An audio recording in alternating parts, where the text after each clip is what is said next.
Hey, it's Andy Pernicano, and today I want to talk to you about home roasting. I am working on a couple of reviews for some hand grinders, but I wanted to knock this out and get this done first. It's really more of a primer just to get you excited about home roasting. I feel like everybody at least once should roast their own beans. It's super easy to do. In fact, you can do it with what you have in the house already. All you have to do is get the green beans, and there is no shortage of people selling green beans online at this time. So, if you've got no money or you're not sure if it's something for you, start with what you have. You've got a skillet. I know that. You have a whisk. You might have a popcorn maker that is suitable for this as well. You could do something with a barbecue and a rotisserie. You could also buy yourself a dedicated coffee roaster. This is the SR500 from Fresh Roast. This over here is Hearthware Precision. I bought this for $5 at a garage sale 5 miles from my house. Not saying everyone's going to have that kind of luck, but it just goes to show that if you look around, you can find a really good deal. And there's things on eBay and Craigslist. So if you can buy secondhand, do that until you really know this is something for you. And then after that, you can spend some money, anywhere between $350 to $500 for a pretty good quality roaster that will do larger sizes. Because if you're going to do drip coffee, Chemex, that sort of thing, you're going to go through larger volumes of coffee than I am with my espresso. And these are small batches. I would only roast about a third to a quarter, even though the manufacturer suggests a half a cup. I try to keep that under, but you can do half and full pounds with, say, like the Bmore. This was the drum out of my Bmore before I burnt it down. It's another thing to keep in mind. Never leave your roasters unattended.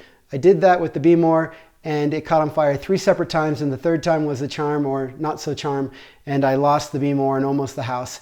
You've got to be careful with a lot of these because you're taking, in some cases, for me, you're taking your grind into the second crack or just before the second crack, and this is where the fire hazard usually comes in, depending on the chaff collection. Every roasting mechanism, appliance that you get is going to be a little bit different in how it controls the 3 main parts to roasting, which is typically considered temperature, time, and airflow.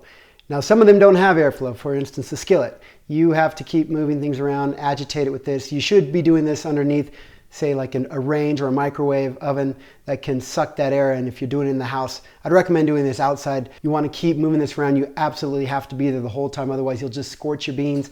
Something like this barbecue here, I took my Bmore drum. You can buy these drums off of eBay, and I just stuck the skewer right through. With these little wedges, it will rotate and move the beans around so that they're not staying in contact with the heat source for too long.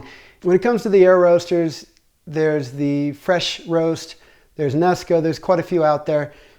This tends to be a popular model, and they have the 500 and the 700. The 700 gives you some options. You can plug it into your computer through the USB, and you can really dial in profile, temperature, time, and airflow. So it's not too bad for, I think, $275 to have all that control. But if I'm going to spend that kind of money, I might actually choose the Bmore 1600 Plus, because you can, with the Plus, have some control over those things as well.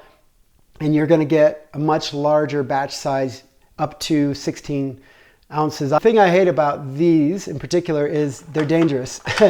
Someone like me will break this glass or even this plastic at some point or another because they don't have any way to lock it in. They just sort of set there. It just wants to fall over pretty easily. Everything just pops off. Nothing locks in. And that bothers me. And I've knocked this over a few times and have caught it, kept it from breaking. But eventually that will happen. I don't understand why they didn't lock this in. Another thing that is a concern of mine is they have this straight bottom, flat bottom on the chamber here. And if you look inside, there's also a lip where the beans will collect here and not actually move through as the air is flowing through. I don't understand why they did that. If you look over here at this Hearthware, it has more of a funnel shape bottom, and that allows naturally for the beans to slide down. It also has a nice little bell on top, and what that does is as the air blows the beans up, it deflects them out, so it gets a nice movement of the beans. And I feel like I scorch less with the Precision than I do with, say, the Fresh Roast, because the Fresh Roast, as I said, the movement isn't good. I've seen people talk about ways to mod these steps, these ledges, and keep the beans sort of sliding through, but I don't understand why it didn't come that way. That should have been something designed by them. And why they've made this so dangerous and not lock it in. The fresh roast here will lock in and it will stay put, as well as the chaff collection bin here too. I roasted the same beans with these three air poppers and then the barbecue, and I tried to get them in the same range, the same look. It takes different time. Some are faster than others to get to that same look. As I said, that's more like 2.5 minutes. The barbecue took 12 to 14 minutes to get in there. These are more about 6 to 8 minutes to get into that medium dark roast just prior to first crack, just before first crack. Now, not all beans are best suited for your type of brew process. So for espresso versus a pour over, AeroPress, that sort of thing. Also, you need to think of whether you're going to do like a single origin or a blend. Single origin typically are going to be a higher quality Arabica bean versus a blend. They'll generally sneak in some lower quality Robusta, and that's typically something that those of us that do espresso, sometimes we want more crema production. You're going to get that with some Robusta. So we'll lower the cup quality, I would say, of our brew just to get a little bit more crema if that's what you enjoy.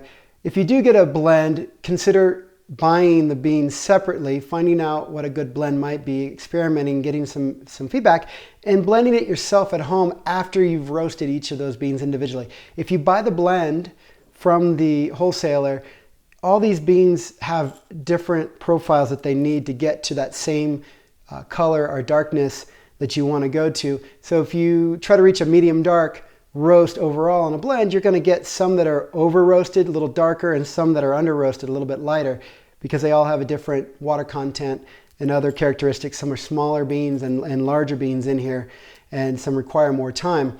So it's best to do the blend yourself after.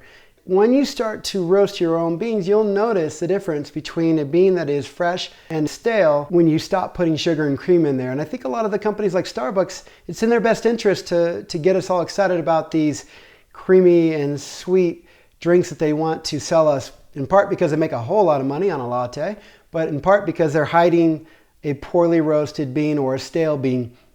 You go into a Starbucks and you grab a bag off the shelf and you'll see that according to them, that bag of beans should be good for 6 to 8 months. And they generally never tell you when it was roasted, because that would clue you in the fact that these are months, 2 months, 3 months. There's also the concern about the coffee off the shelf not getting rotated. Do they just keep putting fresh coffee in front? Everybody should try a bean that has been roasted within 3 days to 2 weeks and ground moments before. It's hard to beat the aromatics of a freshly roasted and freshly ground bean. It's almost as good or better than the beverage. Now, when it comes to resting the beans that you freshly roasted, it can vary based on your preference, but also your brew method. As espresso goes, because of the emulsification and the pressure being added to that coffee bed, you're going to find that if you don't let that bean rest for 3 days at least, and maybe longer, you'll have not allowed the beans to off-gas enough. So there's a lot of CO2 that still needs to be released from the roasting process. And if you use that within 24 hours, as some people like to for other methods like AeroPress and pour-overs, Chemex, you'll find that you're going to have a lot of crema, but it's not high-quality crema, and the bubbles are huge. And you have to let that settle for you to enjoy the espresso that's underneath. And by the time that's happened, you've allowed your espresso to cool, and it's not as enjoyable as well. When you first roast, the first 24 hours, put the lid on, but leave it loose so that you allow that off-gassing to happen, because it is the first 24 hours that the most of that happens, and then it starts to drop off as you go, a few days out and into a week. But the first day I'll go ahead and leave that open, not locked down. After the first day I'll pop that closed and leave it in that way. At the very least, I hope this video has demonstrated to you how easy and accessible home roasting can be. It doesn't need to require a lot of investment on your part. You might already have what you need in the house, or you might be able to find something down the road at a garage sale, or you can find something that's inexpensive like an air roaster to get your feet wet and to see if it's something you might be interested in. But you do owe it to yourself to find out what that process is like and how good your coffee can taste and what a fresh bean tastes like. So you know at least the difference between what you're buying off the shelf these days and what you could be making in your home. So don't forget, if you like the video, like it. If you dislike it, dislike it. I just want your feedback. I want to know what you're interested in, what you'd like to see more of. Put that stuff in the comments below. Until next time, this is Andrew Pernicano saying enjoy the brew process.